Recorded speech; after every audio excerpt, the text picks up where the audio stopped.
പത്രപ്രവർത്തന മേഖലയോട്, ജേർണലിസം മേഖലയോട് താല്പര്യമുള്ള ഒരാളാണോ നിങ്ങൾ? എന്നാൽ ജേർണലിസം റിലേറ്റഡ് കോഴ്സുകളൊന്നും പഠിച്ചിട്ടില്ല എങ്കിൽ പോലും നിങ്ങൾക്ക് ഒരു പോസ്റ്റ് ഗ്രാജുവേഷൻ ഉണ്ട് എങ്കിൽ, അല്ലെങ്കിൽ ഏതെങ്കിലും ഒരു പ്രൊഫഷണൽ എഡ്യൂക്കേഷൻ ബിടെക് പോലെയുള്ള ഒരു പ്രൊഫഷണൽ ഡിഗ്രി കംപ്ലീറ്റ് ചെയ്ത ആളാണ് നിങ്ങളെങ്കിൽ, നിങ്ങൾക്ക് ഇന്ത്യയിലെ തന്നെ മികച്ച ദേശീയ മാധ്യമമായിട്ടുള്ള മലയാള മനോരമയിൽ മികച്ച ഒരു അവസരം ഇപ്പോൾ മുന്നിൽ വന്നിട്ടുണ്ട്. അതാണ് ഞാൻ നിങ്ങൾക്ക് പരിചയപ്പെടുത്തുന്നത്. അതായത് നിങ്ങൾ ഏതെങ്കിലും ഒരു വിഷയത്തിൽ PG ഉള്ള ആളാണ് എങ്കിൽ, ബിരുദാനന്തര ബിരുദമുള്ള ആളാണ് എങ്കിൽ, അല്ലെങ്കിൽ ഒരു പ്രൊഫഷണൽ ഡിഗ്രി ഉള്ള ഒരാളാണ് എങ്കിൽ, നിങ്ങൾക്ക് മലയാള മനോരമയുടെ പത്രപ്രവർത്തന പരിശീലന പരിപാടിയിലേക്ക് അപേക്ഷിക്കാം.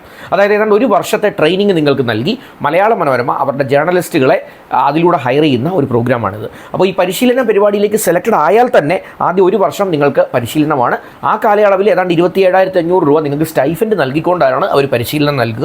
അതിനുശേഷം മലയാള മനോരമയുടെ ഒരു പത്രപ്രവർത്തകനാകാനുള്ള അവസരവും നിങ്ങൾക്ക് അതിലൂടെ കിട്ടും. ഇനി നിങ്ങളൊരു പത്രപ്രവർത്തന കോഴ്സ് പഠിച്ച ആളാണ് എങ്കിൽ, ജേർണലിസം PG ഉള്ള ആളാണ്, അല്ലെങ്കിൽ അതിനകത്തൊരു ഡിപ്ലോമയുള്ള ആളാണ് എങ്കിൽ നിങ്ങൾക്ക് ഒരു മുൻഗണന ലഭിക്കും എന്നവർ പറയുന്നുണ്ട്.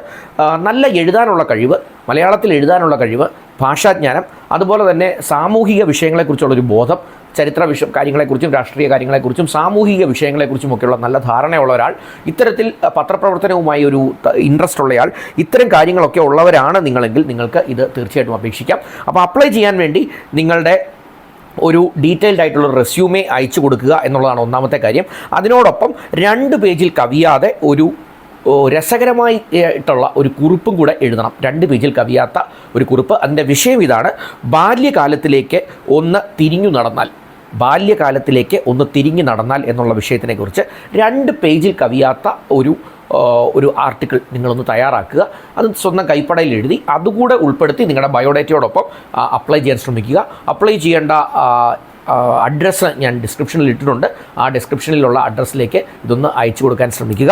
അപ്പോൾ ഇത് last date of application October 31 അപ്പോൾ 31 ഒക്ടോബറിന് മുമ്പ് ഇതൊന്ന് അയച്ച് ഇതിനുവേണ്ടി ഒന്ന് അപ്ലൈ ചെയ്യാൻ ശ്രമിക്കാം.